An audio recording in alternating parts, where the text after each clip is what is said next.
Can you visualize that?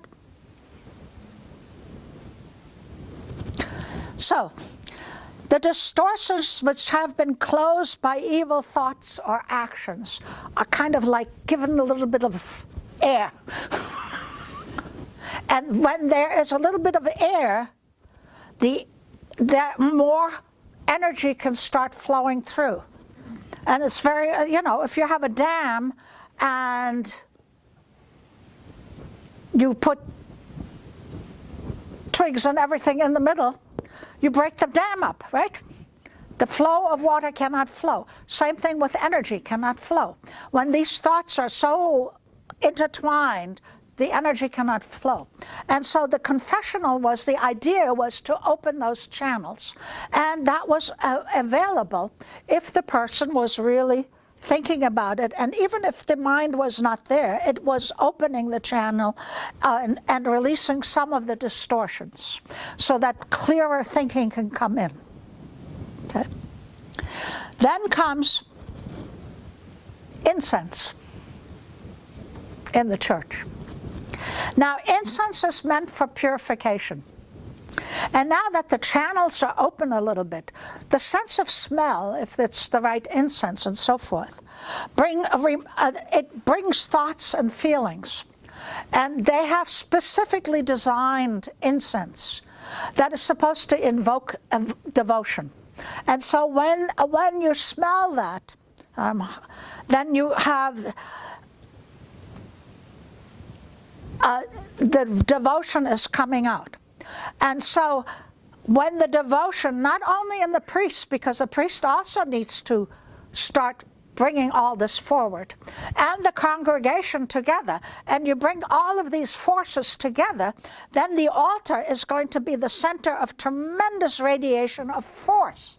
And we're talking about force, real force. It's not just little energy. This is force. All right? And when he does that, he goes towards the cross first, and he goes into what he really is working on, and what he is supposed to be thinking, the priest that is about the 7 rays. The 7 rays. So the mysticism of everything that we teach you now in yoga was already in here. Okay? So the cross, the Holy Trinity, the first, the cross is in the middle, and there are 3 candles on each side. And so each candle has a specific ray, and its positioning, and they're specific. And so he puts the incense towards each one, and he's supposed to think about the ray and what it means. Now, in a short service, they don't have time, so they'll just use the key words. Strength, this is in the order. Strength, harmony, knowledge, to the left. Right, order, adaptability, devotion. And the altar becomes surrounded by a shell of powerful magnetism. And that magnetism now brings the congregation and the celebrant together. Now they are in harmony and in unity. And then they start singing the Kyrie. And there is something beautiful that happens when the Kyrie happens. And that is, it builds a dome. It builds a dome. Remember, the edifice has already become a big bubble. And it's also already expanded beyond. And now, when they start singing, it becomes a dome. And it creates, and it creates several domes, actually. And as they keep singing, it creates more and more. And sometimes, and you can see some churches and some mosques have already put the domes into their edifices, because the people that could see these powers, But what is really, when the Kyrie is really sung, it comes from a dome up to what? A steeple. And don't we have a steeple on every church? Yes. Interesting, isn't it? So you thought you were just going to the Mass. Okay. So can be used to construct of the edifice. And all this is the work of the angels along with the congregation. It's not just the congregation. The angels have a lot to do with it. Okay? And there is so much to this.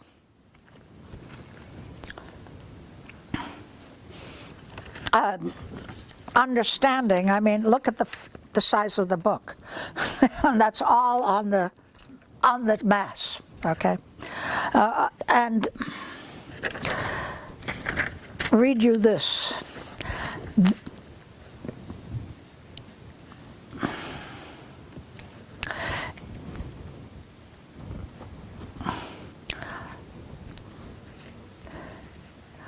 The first paragraph of the central spire produced by the singer of the first Kyrie swells and expands until it blends with the 4 surrounding spires and to form a great central dome.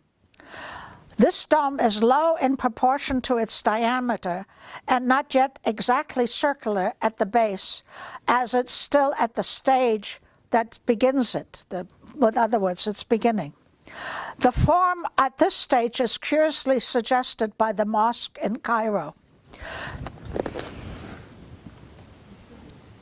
And remember, Christianity, Judaism, and Islam come all from the same background. Okay? So all of these things are very, very easily cross-sectioned. Okay, from the mystics, not necessarily from the church as it has evolved, okay, from the mystics. Now, what was the idea behind this? I'm not going to go into much further because that's enough to give you an idea, just to give you an idea of what is happening, and there's more to it than that. It is, there is angelic forces that come. Usually when there is something that is done on a regular basis in a church, temple, or wherever, on a very regular basis, there are more entities there than the eye can see that join in. And therefore, like we have to do arti exactly at 6:30 because of that particular, we're not the only ones doing the arti, okay? And I many times have to laugh because if I oversleep 6:30 sharp, I'm sitting up straight in bed and going, oh my God. Okay? Because there is some other power that's waking me up. Okay? All right, but that's not often in the last 35 years. It might have happened 2 or 3 times. And the idea of the Mass, or whatever, is so that everyone within reach of it shall receive at least once a day one of the electric shocks. Remember, I said this is such a powerful force, like an electric shock, which are so well calculated to promote any growth of which he is capable. Any growth of which you are capable. Very difficult to grow, to go towards our goal if we're not kind of nudged, right? It's easy to go the opposite direction because we have all these thought forms and entities and society and all of these things, and they kind of draw us in that direction rather than going in the direction that our soul really wants to go. And unless we do something on a regular basis, and that's why rituals are so very important, because rituals hold this kind of power. Rituals hold this kind of power. Now you can create your own ritual and create your own entity and your own energy as well. But proven rituals for centuries that have done this for centuries, these kind of rituals have more power, because in yoga we understand our thoughts are magnetic. So whatever you are thinking, you're drawing the energy of similar thoughts to you. So if a ritual has been performed for many lifetimes or centuries, the energy forms that are out there are very powerful. And all you need to do is to just tap into a little of it, and the energy thought forms come down towards you. Okay? This is what prayer does. And when you use a ritualistic prayer, that's what you tap into. Not that you cannot continue to talk to your divine self on a personal matter, but the power of ritualistic things is more than what your own power can produce. And so understanding, no matter what religion you are, and if you agree with their way of handling the church, go there to serve. I had a very good mentor, Jesuit priest, and I said, you know, I can't deal with a lot of these inconsistencies. He says, go, take the best, leave the rest. And that's exactly it. Because whatever you do, whatever ritualistic thing you do, be it arti, be it puja, be it mass, whatever you do, it creates a power source for the congregation, and not only for the congregation, but as you have seen, for the surrounding areas of that edifice that it's done in. So the lasting effect is really tremendous. Okay? And the whole idea is to purify the thought forms and get rid of all that tangled mess we have in there. And so what do we teach in yoga? Yoga chitta vritti nirodha. The mind has to be kept quiet. That's the only way we can really grow, is by having mental control. Yoga, that's the object of yoga. Yes, you sit cross-legged, you stand on your head. That's not the object of yoga. The object of yoga is mental control. So if you have some force over your body, you already have created some mental control. So therefore we start with a physical form, but we hope that it moves into your mental form, because that is so important. Okay. Are you beginning to understand now? And so what you do on a regular basis, even if you were to practice your yoga daily with some consciousness and some thought form and being present in the moment, you are not only serving yourself, you are serving the community surrounding you and the family surrounding you. And this I tried to explain, the art of selfishness, remember? When we do it for ourselves, we're not just doing it for ourselves. We're doing it for everyone surrounding us.